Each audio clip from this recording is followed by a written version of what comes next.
Going to go over IRS form W-2c.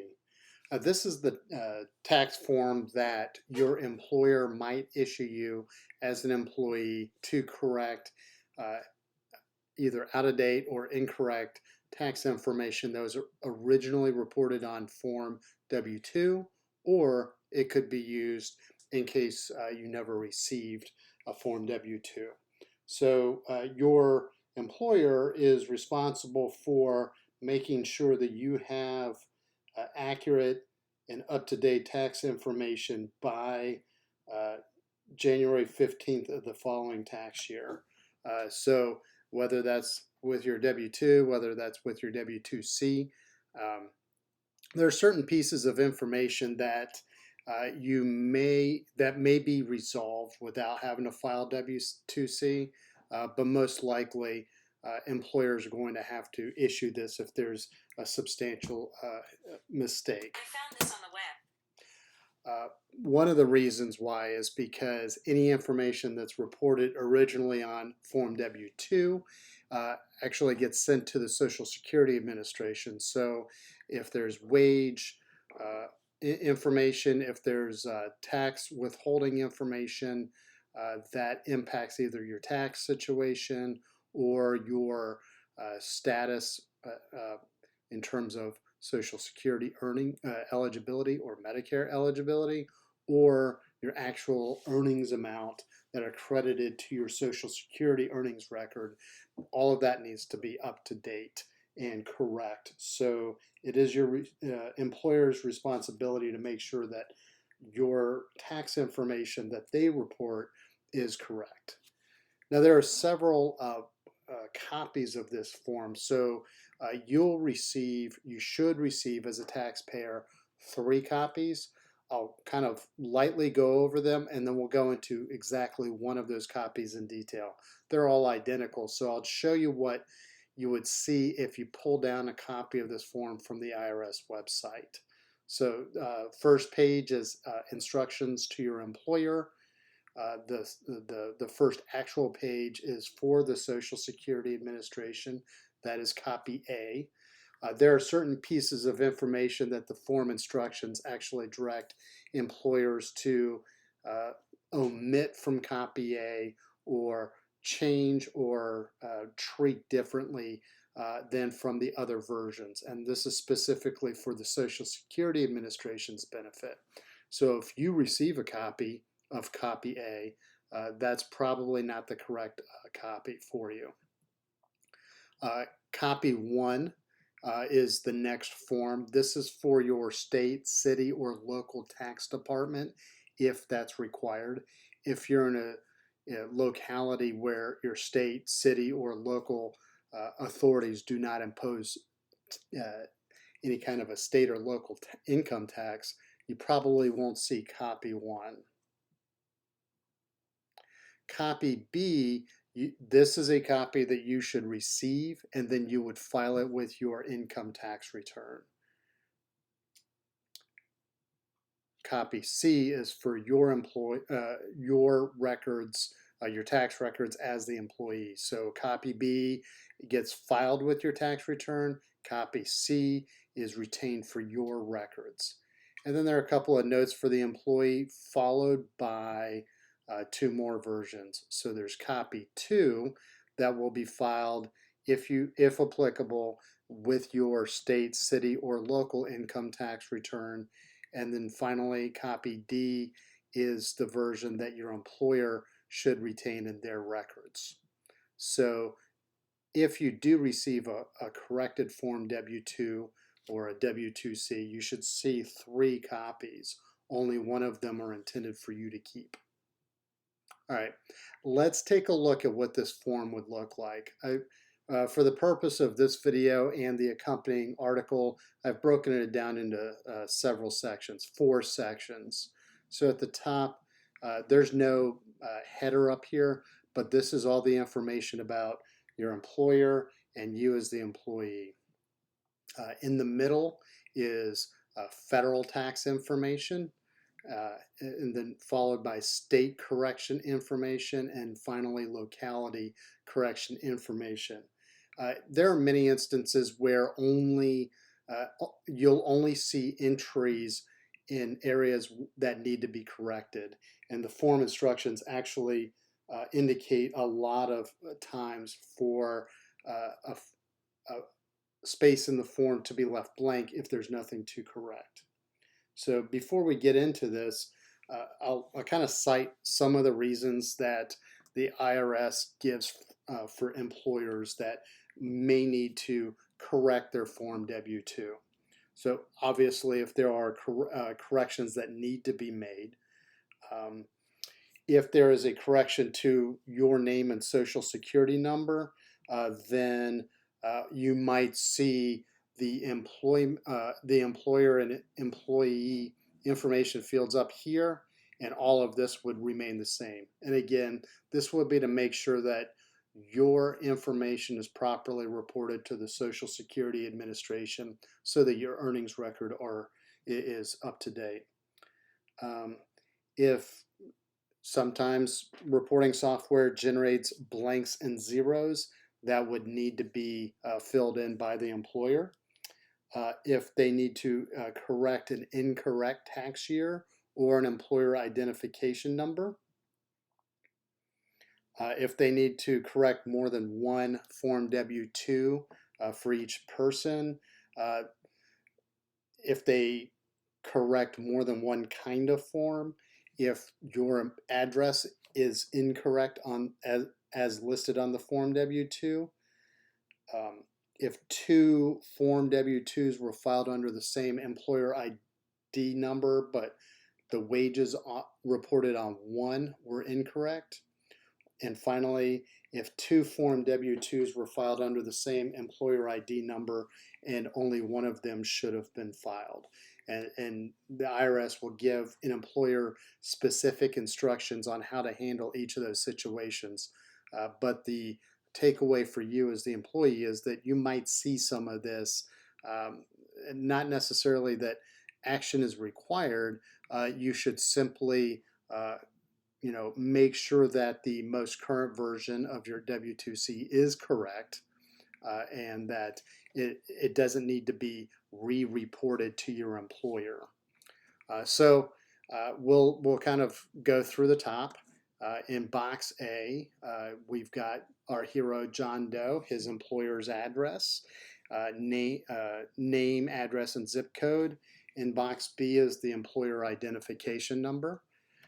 In each of these fields, generally, as the recipient, if it was correct, you probably won't see much of anything in there. But up here, there are certain fields that need to be reported, even if they were reported correctly the first time. So in box C, we're going to annotate the tax year and then the type of corrected form. So in this case, W-2 and then C. This would be your correct social security number, and you should see this even if your previously reported social security number was correct the first time. What you would probably see in this case would be if your name and social were correctly reported, then these areas would be blank. But in this case, we checked box E, indicating that we are going to update either the social security number or the name. And then it's the employer's responsibility to complete boxes F and or G if it was correct on the previous form. So as previously reported, employer got the social security number backwards, and instead of John Doe, he accidentally called him John Doe. So we needed to reissue this just to get the correct name and social security number.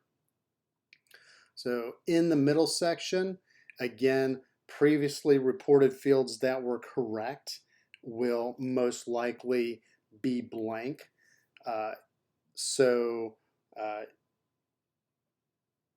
Everything that is corrected, you'll see on the left-hand side a previously reported column right here. This would match with the information that was on your original W-2, and then the correct information should be on the right-hand side.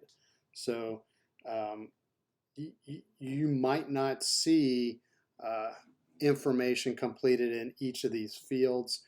You would see it if there was a mistake. So we'll go through each of these, and in this scenario, we'll pretend that there is a mistake in every one of these, but just understand that on the left-hand side, you'll see the previously reported information. On the right-hand side, you'll see the corrected information. So in box 1, this is wages, tips, or other compensation. This actually will include basically, it should be the same as line 5, and it should be at least as much, if not more than, the combination of boxes 3 and 7. And the reason is because Social Security, there's a annual, like a benefit base limit that the Social Security Administration stops collecting Social Security taxes at a certain threshold. So after that threshold, any additional wages or tip income, there will not be Social Security tax imposed on that. However, Medicare tax applies to all qualified wages and tips. So you might see a completely different number in box 5. So in this situation, Acme previously reported John's wages as $80,000, should have been $100,000. So now we're going to increase that. Over here on box 2 would be the same thing when it comes to federal income tax withholding. So they previously reported $10,000, and now it needs to be $15,000. So we just went ahead and made that correction. With Social Security wages, same thing here. You can estimate that because this is exactly the same amount as line 1, that there's going to be no tip income included in that. So for people that are tip workers or people that expect tips in their workplace, you would see any tips that that you had reported to your employer here. So let's go through, let's just imagine Social Security tax withholdings. It's not the formula because it's 6.2% of your earnings, but we'll just go ahead and put in a number and say that the original amount was $5,000, and we're correcting that to $6,200, which would be the correct amount based on $100,000 of wage income. And then same for Medicare wages and tips. And then the tax withholdings. Let's just say we only withheld $500 for some reason, but we decided to withhold the actual 1.45% on Medicare tax. So that gets us to this. Now your employers should be issuing this based on what was actually withheld. So as an additional measure, you can validate this against your payroll records, your pay statements for the year. Your Form W-2 should match the total of your calendar year's income, tax withholdings, so on and so forth. So in box 7, we would report changes in Social Security tip income or tip income that was allocated towards Social Security. Allocated tips specifically are used by large food and beverage employers that have to share a certain amount, a minimum amount of profits amongst tipped employees. So this would be reported to you through your Form W-2. In this case, we don't have any. Box 9, we leave alone. Box 10 indicates dependent care benefits. This could be benefits that were provided either through, through an employer-sponsored plan or by participating in a cafeteria plan under Section 125. In line 11, this would be non-qualified plan income. Specifically, this is an informational field so that the Social Security Administration, the federal government, can understand how much of your income was attributable to non-qualified plan distributions. So in this case, John didn't have any, but this is for the Social Security Administration to determine if any information in boxes 1, 3, or 5 was earned in a prior year. And then the Social Security Administration uses that information to verify that they've actually that they properly applied the Social Security earnings test and that they have credited the correct amount of benefits to your record. So in box 12 are typically a bunch of codes that are used for various purposes. So there could be uncollected Social Security tax. There could be code C. It marks the taxable cost of employer provided group term life insurance over $50,000, which is kind of the threshold for de minimis life insurance coverage. After that, it becomes a taxable event. There are elective deferrals to either your 401k, 457 plan, health savings account, things of that nature. So the form instructions on the IRS website for W-2 contain all the different codes for reference. In box 13, one of these would be checked as appropriate for various purposes. So a statutory employee would be an employee whose earnings are subject to Social Security and Medicare, but not necessarily federal income tax withholding. Retirement plan would be for an employee that was an active participant in any qualified retirement plan as outlined by the IRS. And then the third party sick pay applies only to someone who is a third party that pays sick pay for an insured employee, and they're filing a W-2 to report that compensation. Box 14 might contain other information, such as if you included a vehicle lease, if your employer included the value of an annual vehicle lease in your income, then it would be reported on box 14. It could be union dues, it could be uniform payments, it could be health insurance premiums, non-taxable income, generally other discretionary items that your employer may have provided to you would be reported on this. In the below field, so we've got previously reported and correct information at the state level, and those boxes would report box 15, specifically state. For example, we previously reported, well, I'll just say Florida. All right, and now we're changing the state to Texas. Of course, this is a fictional scenario. Neither of these two states have income tax, so you would not see this reported in either of those states. But you would follow it by the state's ID number, and then in box 16 and 17, there would be wages and tip income that are subject to state income tax as determined by a state law, and then followed by the state income tax as applied. So depending on which state you're in, you would have a different income tax. So if we previously reported $80,000 in state wage income, but for some reason we